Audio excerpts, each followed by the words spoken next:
Hello बच्चों, अब हम लोग स्टैंडिंग वेव करेंगे आज। स्टैंडिंग वेव रुका हुआ वेव, खड़ा हुआ वेव। याद करो, जब मैंने सुपरपोजिशन प्रिंसिपल बताया था तो उसमें बोला था स्टैंडिंग वेव की definition adding waves which differ in direction. Beats क्या था? Adding waves which differ in frequency. Interference क्या था? Adding waves which differ in amplitude, phase difference भी। तो डिफरेंट डिफरेंट डायरेक्शन के वेव को ऐड करेंगे। तो लेट y1 एक वेव है, मान लो ये ट्रेवल कर रहा है नेगेटिव डायरेक्शन में, मेरी तरफ आ रहा है उधर से। एंड y2 एक वेव है जो पॉजिटिव डायरेक्शन में ट्रेवल कर रहा है। आपको पता है बीच में प्लस होने से नेगेटिव डायरेक्शन ट्रेवल करती है जब हम वेव को डिफाइन कर रहे थे। तो सुपरपोजिशन ही है सब कुछ। Sine C plus sine D वाला formula,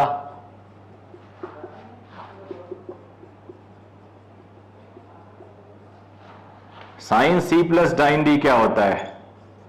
2 sine C plus D by 2, दोनों को ऐड करो के x cos C minus D by 2, तो ओमेगा टी। ये हो जाएगा बेटा A cos omega t, where A is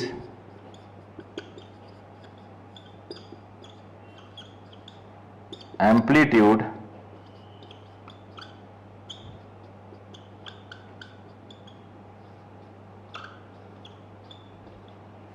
ये आप जान चुके हो, A के करस्पॉन्डिंग I, A के करस्पॉन्डिंग I नॉट। तो मैक्सिमम इंटेंसिटी दो वेव को जोड़ने से I नॉट को जोड़ने से 4I नॉट होती है। मिनिमम इंटेंसिटी 0 होती है। एम्पलीट्यूड इन ए और ए को जोड़ने पे 2A होता है, मिनिमम 0 होता है। ये आप सब लोगों ने देखा हुआ है। अब थोड़ा सा टेक्निकल बातें। केस 1 लेता हूं। केस 1 में एक वेव पॉजिटिव डायरेक्शन में ऐसे जा रहा है, दूसरा वेव सेम फेज डिफरेंस में, 0 फेज डिफरेंस जिसे कह सकते हो, इधर को आ रहा है, ऐसे आ रहा है। करेक्ट बेटा? अब इसका जो रिजल्टेंट बनेगा,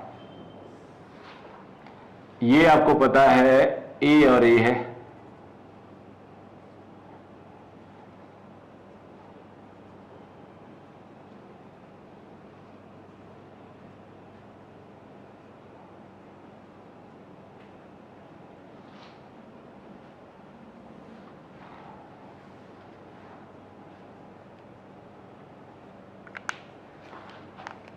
ए और ए मिलके 2A,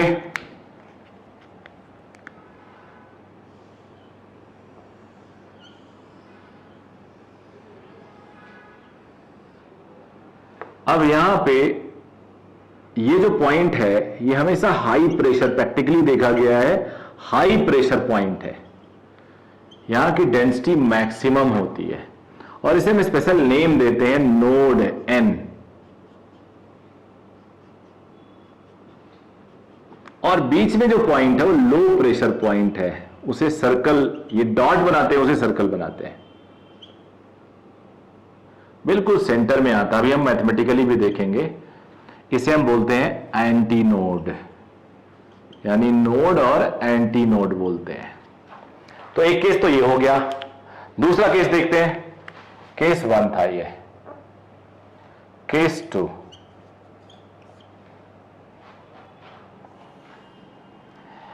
एक वेव ये है,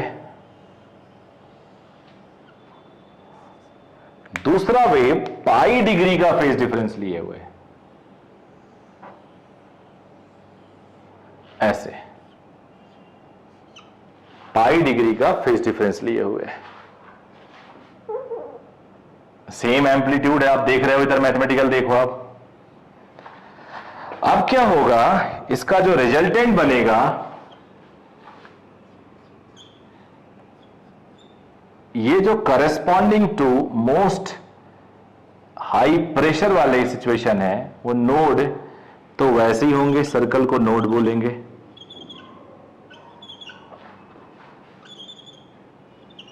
बीच वाला पॉइंट लो प्रेशर पॉइंट होगा जिसका एम्पलीट्यूड मैक्सिमम था, जीरो भी हो सकता है, उसे हम एंटी नोड बोलेंगे। देखो सर्कल बनाने का मतलब लेस डेंसिटी, डॉट बनाने का मतलब ज्यादा डेंसिटी। ये तो आपने देखा कि नोड और एंटी नोड का फॉर्मेशन कैसा है। एम्पलीट्यूड क्या होता है 2a sin kx, इंटेंसिटी क्या होती है। तो अब इस पे हम लोग कुछ और बातें करते हैं, मैं लिखता हूं यहां पे, ध्यान देना आप लोग।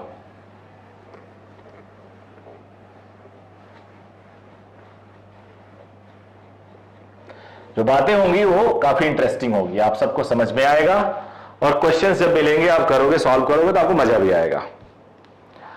एट नोड लिखता हूं मैं पहले, एट नोड्स। नोड पे एम्पलीट्यूड हमेशा जीरो है। आपको पता है अभी अभी मैंने लिखा amplitude was 2a sin kx। तो नोड का मतलब हुआ एट नोड्स एम्पलीट्यूड जीरो और एम्पलीट्यूड इतना होता है। तो एम्पलीट्यूड जीरो कैसे होगा? एम्पलीट्यूड जीरो होगा व्हेन साइन kx जीरो हो, यानी kx जीरो पे जीरो होता है, पाई पे भी होता है, 2 पाई पे भी होता है, 3 पाई, 4 पाई, जनरल टर्म लिख सकते हो आप। मैं जानबूझ के एक्सपैंड कर रहा हूं, आपको सिचुएशन पता चलेगा। k क्या होता है बेटा? 2 pi by lambda. Angular wave number पढ़ चुके हैं हम लोग चैप्टर के शुरुआत में। अब तुम सबको 2 पाई बाई लैम्डा से डिवाइड करो।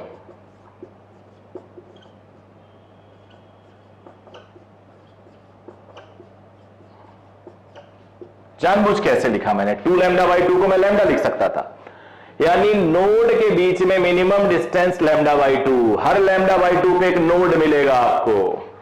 अब आ जाते हैं एंटी नोड, यहां लिख देते हैं, स्पेस बच गया मेरे को। एट एंटी नोड्स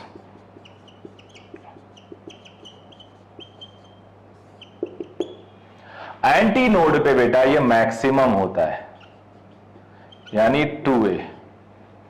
ये कब होगा? मैक्सिमम हो। नोड पे जीरो तो कब होगा? जब साइन kx जीरो हो। एंटी नोड पे मैक्सिमम कब होगा? जब साइन kx मैक्सिमम हो। ऐसे याद कर सकते हो आप। तो kx क्या होगा बेटे? 1 कब होता है? 90 डिग्री पे। फिर पाई पाई ऐड करते रहो, प्लस माइनस की जरूरत नहीं है कि +1 या -1। k 2 पाई बाई लैम्डा होता है, डिवाइड कर दीजिए 2 पाई बाई लैम्डा से, डायरेक्ट लिख रहा हूं।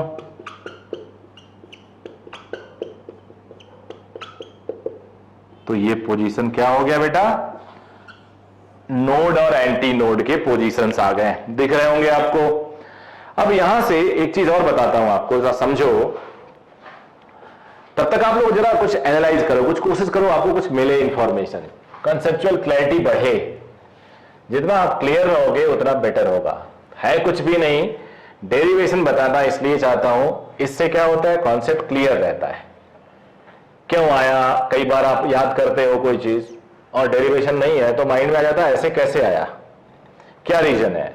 और जब डिराइव कर लेते हो तो आपको पता होता है ये क्यों आया और कैसे आया।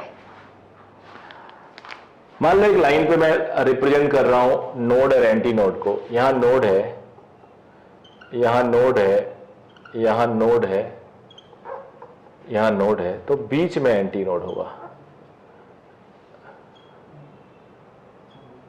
ये एंटी नोड है। नोड और नोड के बीच में लैम्डा बाई 2, एंटी नोड और नोड के बीच में लैम्डा बाई 4, एंटी नोड और एंटी नोड के बीच में लैम्डा बाई 2।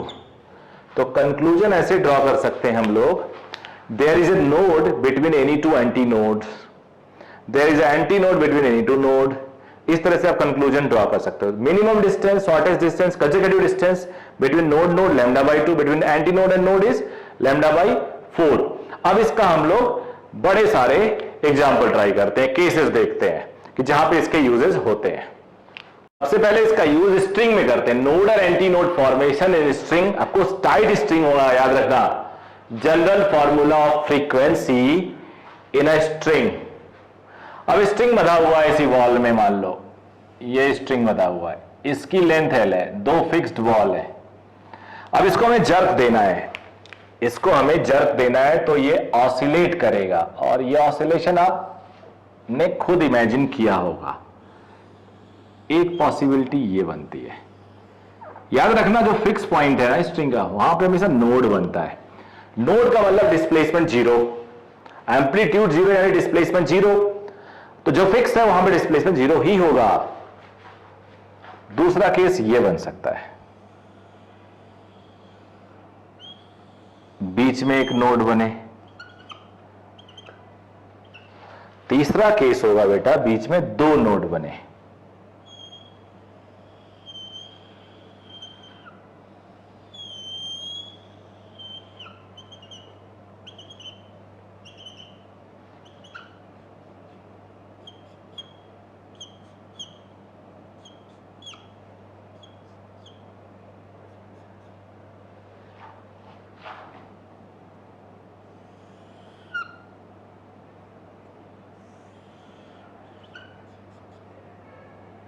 ये नोड को N लिख लेते हैं, बीच में एंटी नोड है मैक्सिमम डिस्प्लेसमेंट पे। अब इसको कहते क्या है, स्पेशल नेम है भाई कुछ सबके। पहले को हम बोलते हैं फंडामेंटल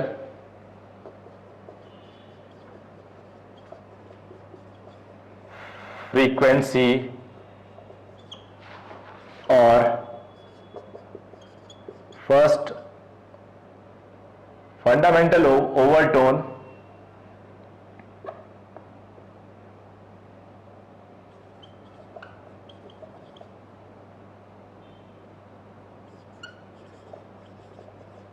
फर्स्ट हार्मोनिक।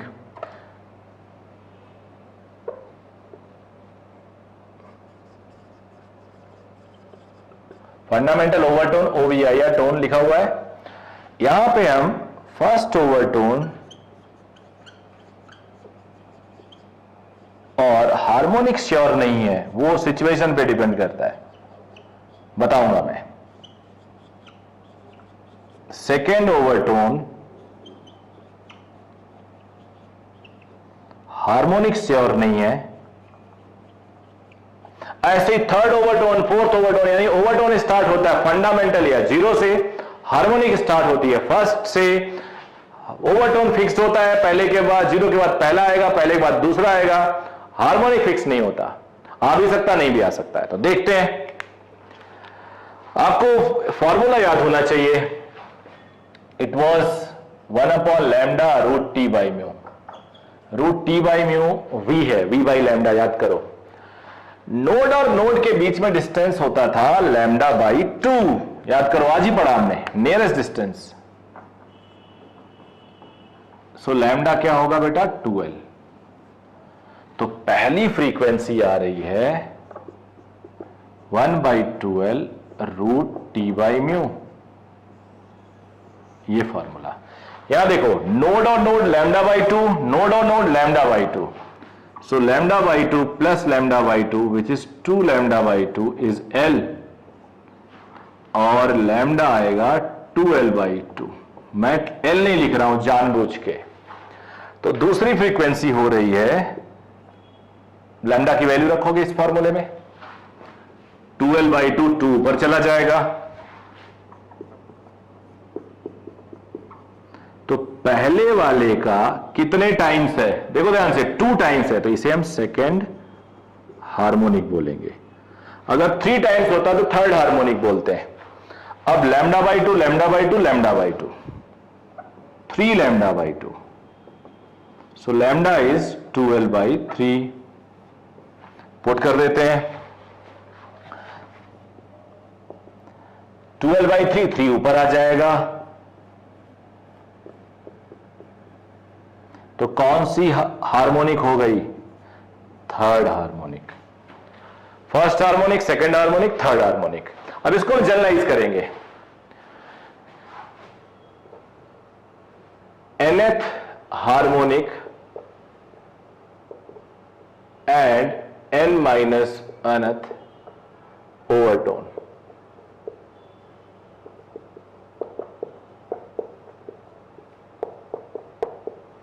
हार्मोनिक में जितना नंबर का मैं बोल रहा हूं वही नीचे नंबर है। थर्ड है तो 3 है, सेकंड है 2 है, गेस कर सकते हो। तो ये nth हार्मोनिक और n-1th ओवरटोन है। पूरा केस स्ट्रिंग का देख लीजिए, वीडियो को रोक लीजिए, कॉपी करिए, समझिए, इस पे बहुत क्वेश्चन मिलेंगे आपको, काफी इंपॉर्टेंट है। इसके बाद हम लोग पढ़ेंगे ऑर्गन पाइप। नोड और एंटी नोड हमने स्ट्रिंग में देखा, अब हम देखेंगे ऑर्गन पाइप में। पाइप होगा साउंड वेव के लिए। जब हम, अगर तुमने लैब में, पता नहीं आपके स्कूल में कराया गया कि नहीं कराया गया, एक स्पीड ऑफ साउंड निकालने का हम एक एक्सपेरिमेंट करते हैं लैब में। तो ट्यूनिंग फोर्क को एक कॉर्क के पैड पे हम हिट करते हैं और फिर ले जाके एक सिलेंडर होता है, उसमें पानी भरा होता है और पाइप ऐसे अटैच्ड होता है, रेजोनेंस ट्यूब कहते हैं उसको। उसके थ्रू हम ऐसे कान लगा के सुनते हैं। जब वो वाइब्रेशन होता है जो ट्यूनिंग फोर्क का, वो वाटर में टकराता है, वापस आता है, तो हमें जहां पे मैक्सिमम साउंड सुनाई दे हम एडजस्ट करते हैं वाटर लेवल, जहां पे ज्यादा सुनाई दे वो रीडिंग नोट कर लेते हैं। ऐसे 2-3 एक्सपेरिमेंट करते हैं और उसकी हेल्प से स्पीड ऑफ साउंड निकालते हैं। बहुत ही अच्छा एक्सपेरिमेंट है, अगर मौका मिले तो करिएगा लैब में जाके अपने फिजिक्स के, और टीचर से बोलिएगा आपको कराएं। और वही एक्सपेरिमेंट यहां कर रहे हैं। वहां पे आप क्लोज ऑर्गन पाइप लेते हो। क्लोज कैसे करते हो? पानी भर के एक लेयर को क्लोज कर देते हो। यहां हम दोनों करेंगे, open organ pipe, close organ pipe. याद रखना, जो आपको सुनना हो कभी साउंड मैक्सिमम सुनना हो, तो मैक्सिमम हमेशा एंटी नोड पे बनता है। वहां डिस्प्लेसमेंट मैक्सिमम होता है, 2A होता है, आपने पढ़ा है। और मिनिमम जब आप सुनते हैं तो वहां मतलब कुछ ना सुनाई दे तो वो नोड होता है, क्योंकि वहां डिस्ट्रॉय हो जाता है, डिस्प्लेसमेंट 0 हो जाता है। तो ये कुछ प्रैक्टिकल बातें हैं। एंटी नोड मतलब मैक्सिमम साउंड का एंटी नोड है तो मैक्सिमम इंटेंसिटी सुनाई देगी। लाइट का एंटी नोड है तो वहां पे मैक्सिमम लाइट सुनाई देगा। तो लाइट के केस में हम नहीं करते हैं, वहां पे कुछ डिफरेंट चीजें होती हैं। साउंड के केस के लिए है ये। तो हम लोग एंटी नोड और नोड का फॉर्मेशन ऑर्गन पाइप। अब पहले मैं ओपन ऑर्गन पाइप करता हूं। इंटरेस्टिंग है और इजी भी है।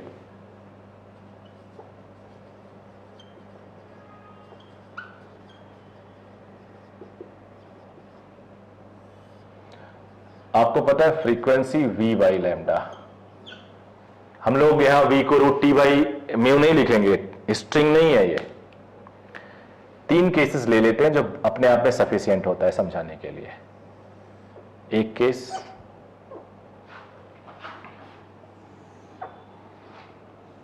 दो केस ले लिया,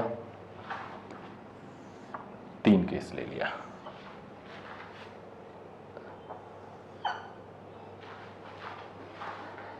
पहले को as it is fundamental overtone, आप लोग मेरे साथ लिख सकते हो।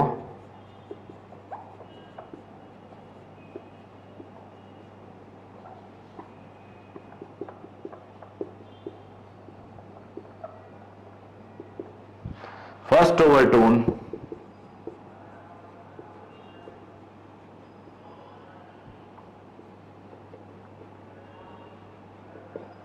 सेकेंड ओवरटोन,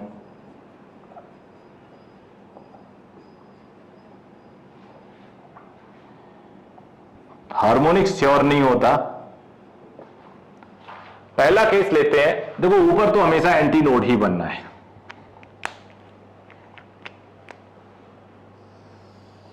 नीचे भी ओपन है वहां भी एंटी नोड बनना है, बीच में नोड बनना जरूरी हो जाता है। ये एंटी नोड, ये node, anti node, I am sorry. एक केस ये होगा,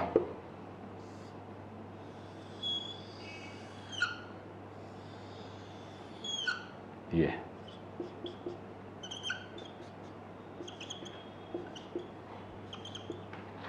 एक केस ये होगा।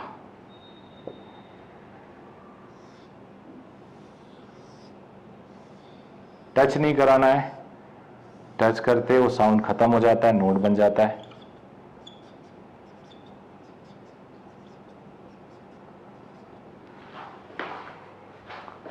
नोड वाले पॉइंट को थोड़ा अगर आप पॉइंट बना देंगे, बोल्ड पॉइंट, तो सही रहेगा।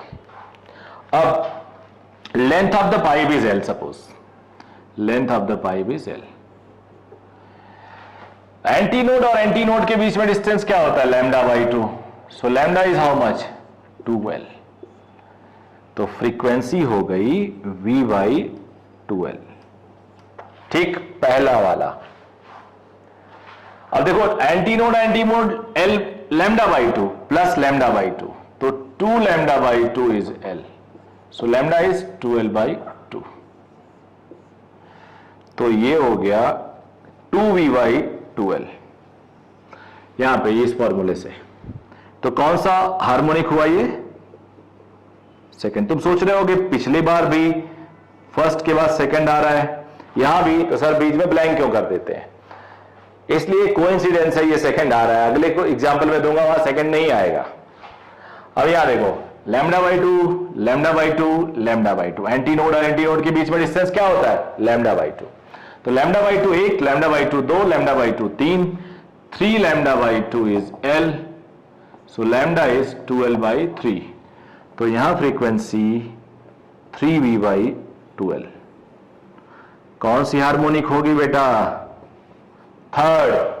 तो इसका भी जनरल फॉर्मूला वैसा ही आएगा, nth हार्मोनिक और n-1th ओवरटोन होगा NV बाई 2L। तो ये ओपन ऑर्गन पाइप था, ये भी बड़े काम का था।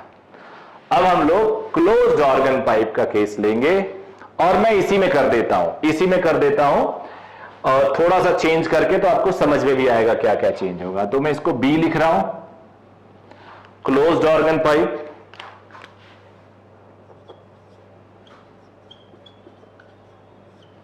और मैं इसी डायग्राम में काम चला लेता हूं।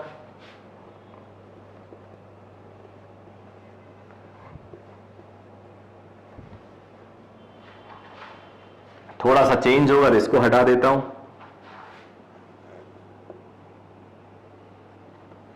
एक साइड क्लोज करेंगे, एक साइड तो ओपन रहना ही होगा, अदरवाइज आप ट्यूनिंग फोर्क को ले कैसे जाओगे सुनने के लिए? कोई साउंड तो देना पड़ेगा ना, टू ऑब्जर्व इट्स सुपरपोजिशन।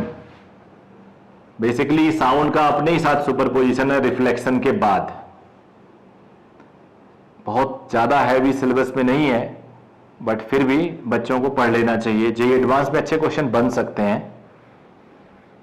ये हटा देता हूं मैं। यहां पे आपको हार्मोनिक में हो सकता है सीक्वेंस नजर ना आए, और ये भी हटा देता हूं। ये तो बिल्कुल नहीं होने वाला है, कुछ और होने वाला है, तो इंटरेस्टिंग होगा ये। नीचे एक लाइन ड्रॉ करके क्लोज कर देते हैं इस सिलेंडर को। सबके लेंथ है, ले लिया। पहला केस बनेगा, आप साउंड दोगे, जाएगा यहां टकरा के वापस आएगा। तो एंटी नोड और नोड जाएगा और वापस आएगा। ये केस ऐसा हो सकता है, ये लूप बन सकता है, node node anti node anti node. दूसरा केस ऐसा हो सकता है,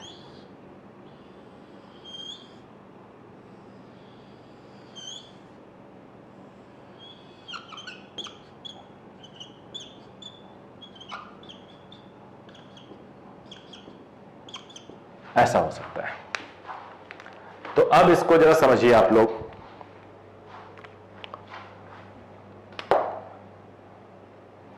एंटी नोड और नोड के बीच में lambda by 4, so lambda is 4L। तो पहली हार्मोनिक जो होगी V बाई 4L होगी।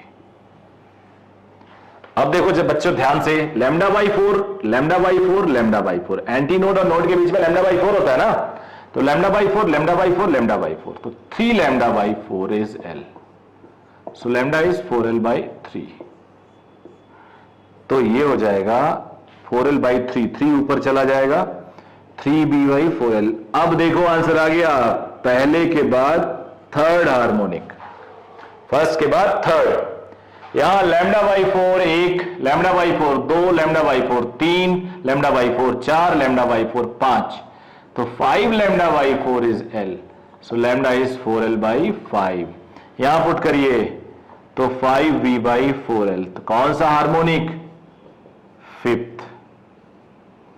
तो यहां से आया फर्स्ट थर्ड फिफ्थ सीक्वेंस। देखो तो इसको जनरलाइज अगर करें तो क्या लिखना चाहिए हमें? nth overtone and 2n+1th harmonic. Check कर लो,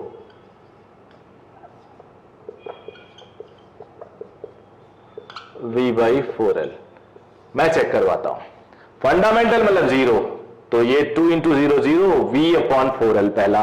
फर्स्ट ओवरटोन n1 लिखो, 2 into 1 2 plus 1 3v by 4l।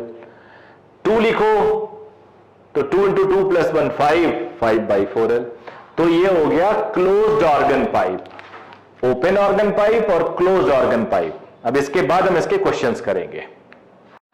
एक क्वेश्चन लेके आया हूं जिससे थोड़ा और कॉन्सेप्ट आपका क्लियर होगा। स्ट्रिंग, टॉट स्ट्रिंग है, टाइट है। String is clamped between two walls separated by 95 centimetre. दो वॉल है, उनके बीच में स्ट्रिंग को क्लैम्प कर दिया। वेयर शुड टू ब्रिजेस, जिसे नाइफ एज भी कह सकते हो, be placed so that it oscillates with frequency ratio of 1:3:4। तो अब जरा सॉल्व करने की कोशिश करते हैं। ये दो वॉल्स हैं, स्ट्रिंग ऐसे है, तो दो ब्रिजेस, ये एक यहां मान लो, एक यहां मान लो। अब इनके बीच का डिस्टेंस चाहिए, टोटल 95 है। अब ये ऑसिलेट करेगा तो यहां पे तो नोड बनाएगा ही बनाएगा बच्चे। मान लो ऐसे, ये L1 है, ये L2 है, ये L3 है। जोड़ लेंगे, पहला बना L1 पे, दूसरा L1 प्लस L2 पे। उधर से बनाना हो तो भी बता देंगे हम लोग। अब ये frequency ratio Fn F2 F3, frequency ratio है 1:3:4। फ्रीक्वेंसी का फॉर्मूला क्या होता है? टेंशन तो सेम है, frequency inversely proportional to length होती है। तो लेंथ का रेशियो क्या हो जाएगा? 1:1/3:1/4। 12 से मल्टीप्लाई कर दो तो 12:4:3। अब आपने ऐसे रेशियो सॉल्व करना सीखा होगा। L1 को 12K मान लेते हैं कॉमन रेशियो, L2 को 4K, L3 को 3K। रेशियो देखोगे वही आएगा। ऐसे सॉल्व करते हैं, मुझे लगता है आप लोग को जूनियर क्लास में बताया गया है।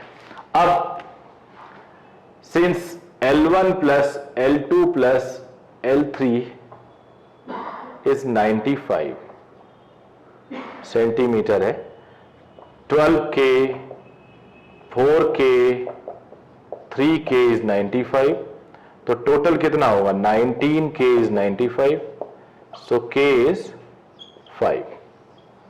K 5 आते ही ये हो गया 60, ये हो गया 20, ये हो गया 15 सेंटीमीटर। ये आंसर आ गया। तो देखा आपने इस क्वेश्चन का आंसर कितना इजी है, बट देखने में बड़ा मुश्किल लग रहा था। अब इसको अच्छे से नोट कर लीजिए। एक दो चीजें और अभी मैं इस चैप्टर में आपको बताऊंगा। छोटी छोटी बातें और बता दूं। मान लो एक स्ट्रिंग है, ऐसे वेव पल्स आगे जा रहा है, हालांकि पहले लेक्चर में डिस्कस किया है। तो जब ये वापस आता है, ऐसे ही वापस आ जाता है। अगर फिक्स्ड वॉल है तो ऐसे जाएगा, उल्टा होके वापस आएगा। इसका थोड़ा बहुत हेल्प यहां लेते हैं। मान लो एक स्ट्रिंग है, ये इधर हैवी स्ट्रिंग है और इधर हल्की स्ट्रिंग है। यहां पे अगर जर्क दिया जा रहा है ऐसे, तो यहां हमेशा नोड बनेगा।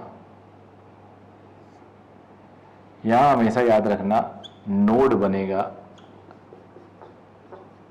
क्योंकि इसके लिए ये टाइट स्ट्रिंग है, ये फिक्स्ड बॉल है, वापस होके ऐसे आएगा। ये मैं भी थोड़ा बहुत ट्रांसमिट कर दे, ये मैं इनिशियल वाली बात बता रहा हूं। तो ये नोड बनेगा और आप ये ऐसे ऑसिलेट कर सकता है,